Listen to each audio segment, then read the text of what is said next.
Hey everyone, this is CL Cannon of Fiction Atlas Author Services, bringing you another Feel Good Friday author interview. Every week, I strive to bring you inspiring tales about the author journey. Today I'm here with young adult and new adult author Audrey Rich. Well, first of all, thank you so much for agreeing to do the interview with me. No worries. I think it's going to be fun. Thank you. I think it's gonna be too. I guess my first question is, can you tell us a little bit about yourself, about your books? Okay. I am a stay-at-home mom who became an author after being a CPA for a number of years. I wrote a book one night, well, not in one night, but one night I went to surf the net because I was too wired to sleep. And instead of going on Facebook and checking emails, I opened up Word and out came this story. There was no planning, nothing. And 3 months later, I had a book. That is So awesome. it's a young adult, sweet, contemporary romance. It could happen. I live in South Florida, so there are a ton of people with yachts. And this guy actually saves the girl in a yacht, but they had met previously once before. So, Well, but it's a Romeo and Juliet story that's cool. without the tragedy. Yeah. So. Can you tell us, what sparked your love of writing and how old you were, when you wrote your first story? You want to know how old I Yeah. was? Okay, let me see. We're in 2007. So I was 47 Well, that when I but wrote. that was the first thing you ever wrote. I mean, Oh, no, no, no. no. The first time I ever, okay, so I thought you meant like when I wrote that book. The first time I remember writing was in eighth grade, and I wrote a poem that won my high.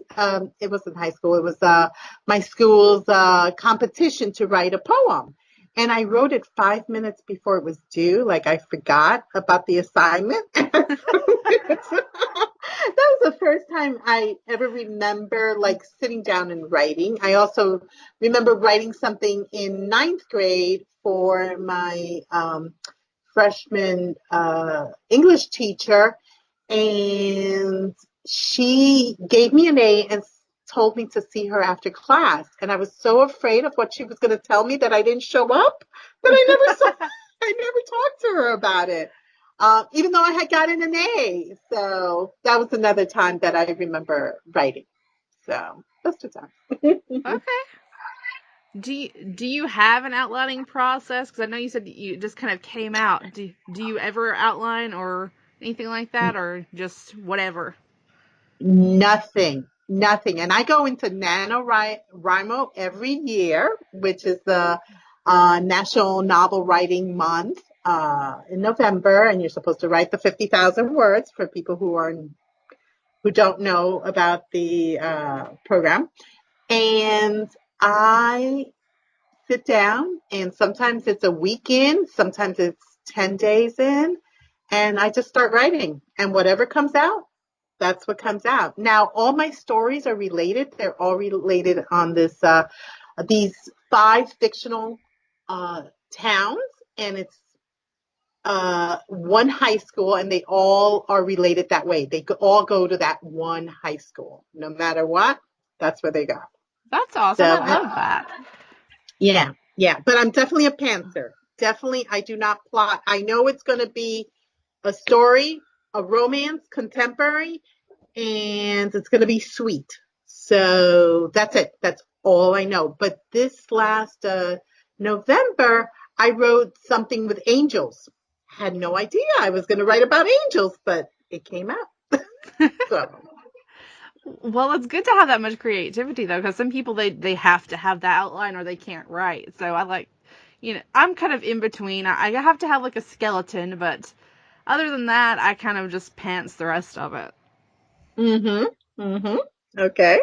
Um, Do you have a particular time of day that you find yourself most likely to write? And do you have a special place that you do that? Usually I write either early in the morning, up to about mid-morning or late at night. It's basically, especially when the kids, I have an 18-year-old son who's a freshman in college and a daughter who's 14 and she's being homeschooled. So, but when I started writing, I would have to either write really early in the morning, 5:30, 6 until about 7 when I have to get the kids up and or about 10 o'clock at night when all my chores were done and then I could sit and write. Those were the two times. And sometimes it happened where I wrote in the morning, went through my day, and then I wrote at night. And sometimes it was just the morning or just the, late evening. Mm-hmm. But, and I still, even though now, one's away and one is homeschooled, but she's pretty much independent. And I still, those are the 2 hours that I spend writing. I cannot write in the afternoon. I can edit, but I cannot write for some reason. It's interesting I always ask that question because it's a different answer for most people. And a lot of people, it's either in the early morning or late at night. And Mm-hmm. it's funny just to hear, the different answers to that question. Let's Yeah. see. What is your favorite type of character to write? Favorite character? Well, so far I write young girls, 15, 16, 17-year-olds.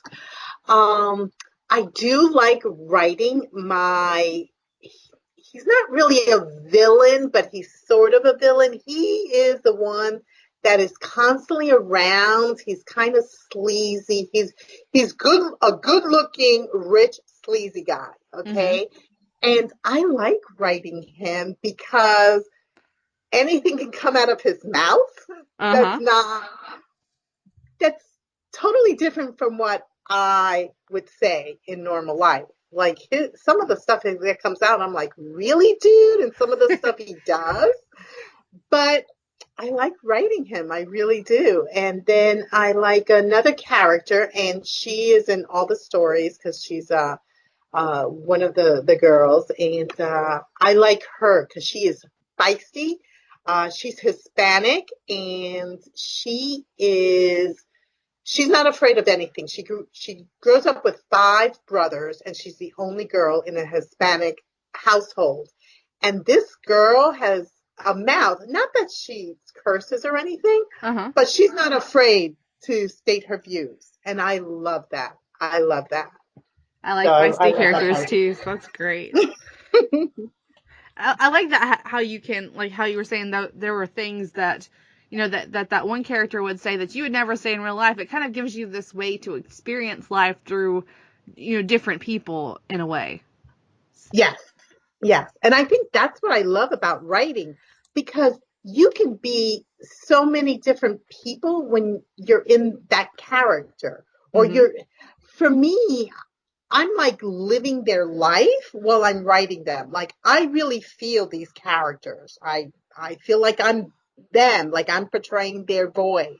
Mm-hmm. And it's interesting, but they all are totally different, all of them. So it's good. It's good. Yeah.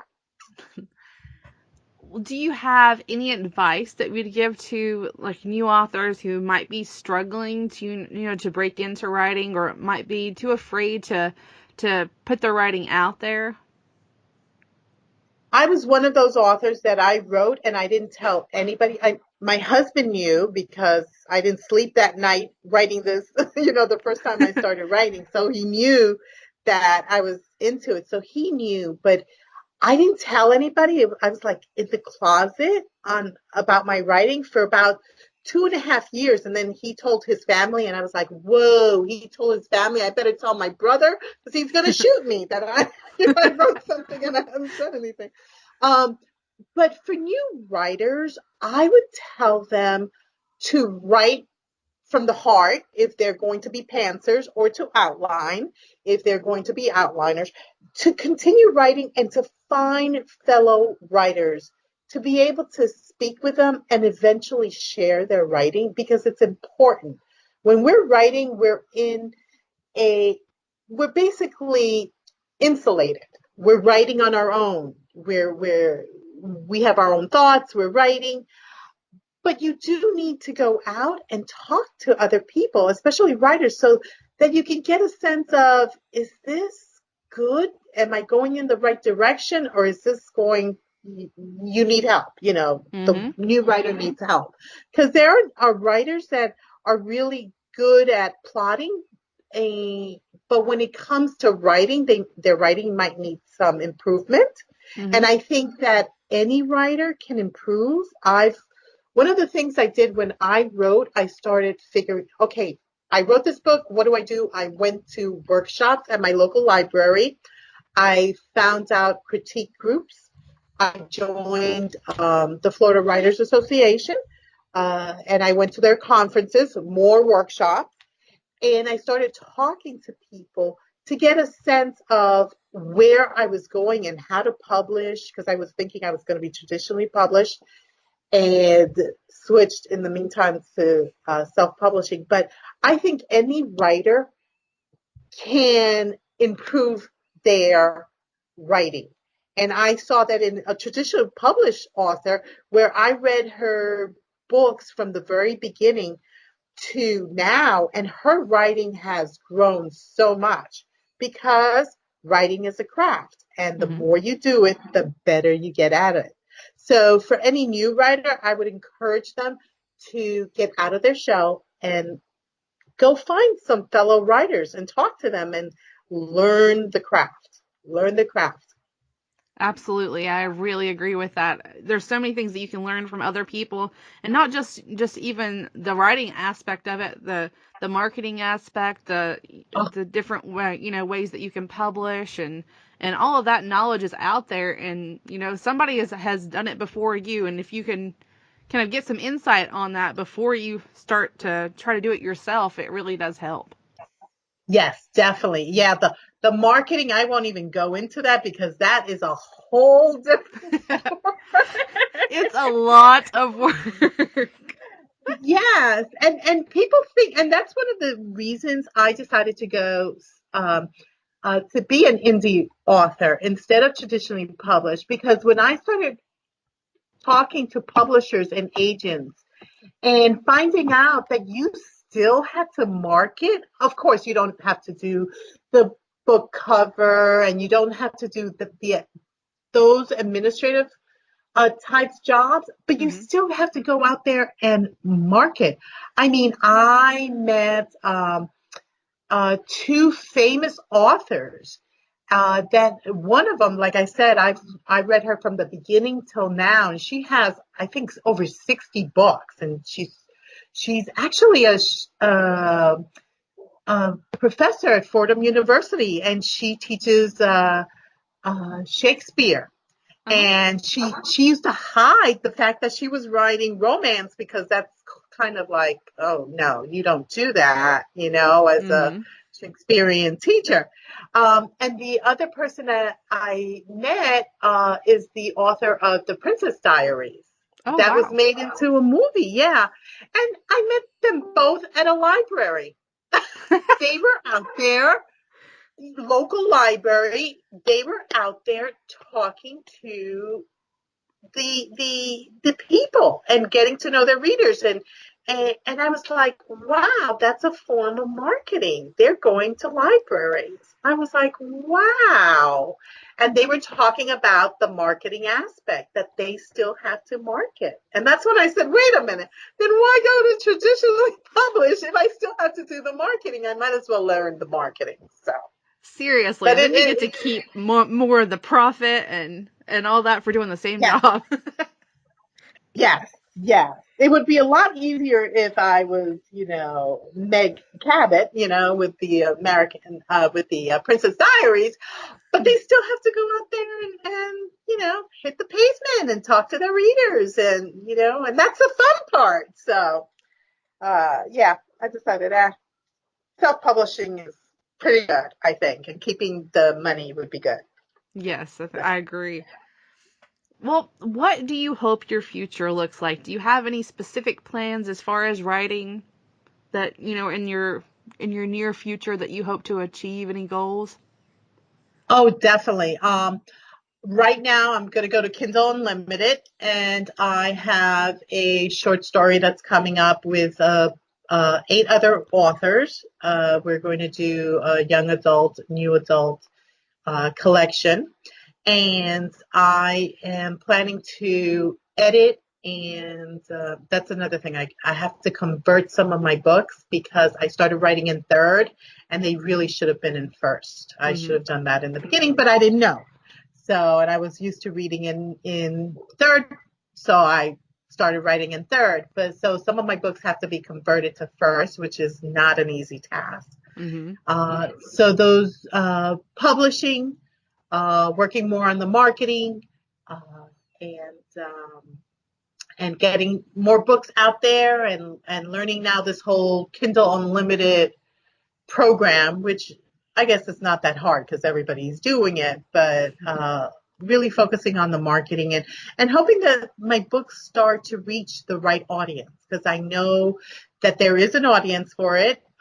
It's just reaching that audience. And that's something a little hard when you're trying to reach upper middle grade, lower young adults who don't have the money to buy their own books. So they still have to rely on their parents. Mm-hmm. So basically, I have to target their parents for them to get them the book. So that's a little tough. But I'm also targeting women who are in their 20s, 30s, 40s, 50s who still enjoy young adult romance. I am in your target audience. Oh, I read young adult and new adult all the time. It's probably my favorite. So. yeah, and so do I. Trust me. I started reading Twilight because my son wanted to read it. I was a little worried about he was a 12-year-old really into gore and war, and he wanted to see blood, and I said, "Oh, Twilight, what kind of book is there? How much blood and gore is in this book?" And I read it, and I loved the romance. I loved the romance. It's a sick romance. I understand that, but I still love it. I still love the romance. So I definitely read young adults. I love it. I really do. So, but that's cool that you're my target audience. I didn't know. I will pick up one of your books, I swear. I will add it to my huge to be read list, but eventually one day I will get there. I know I have that problem. I am on BookBub and my book cave, their email list, and let me tell you, I get so many books, and I'm sitting here saying, when am I going to read these? And then I'm beta reading for other authors, and I'm in launch groups to help other authors, and I'm saying my to be read list is so long. And, when am I going to get to it? But I try. I try to read at least 2 books a week. I try. That's good. You're doing Yeah. a lot better than I. but I mostly where I edit, I mostly just get to read what my clients send me, and then every once in a while I get to read a book that I want to read. and if I'm in a launch group, I'll try to get to that one, before the launch and everything. But mostly, it's just whatever I'm sent. So. Yeah. No, I understand. Because that's the problem. You agree to beta for somebody, and that means you can't work on your own novel. If you're reading for somebody else, which I think all authors, especially new authors, need to read. But that means that I'm not writing. If I'm reading, I'm not writing. But we have to have that balance in our life. Right. We really do. So. Well, I think that's all the questions I have for you today. Okay, it was great talking to you. It's great talking to you too. Bye. Bye. I'm going to leave links to all of Audrey's social media and websites in the description, so please go check those out. If you or someone you know would like to request a Feel Good Friday interview, please send an email to info@fiction-atlas.com with the subject line Feel Good Friday. Thanks for listening. I'll be back next Friday with more inspiring author stories.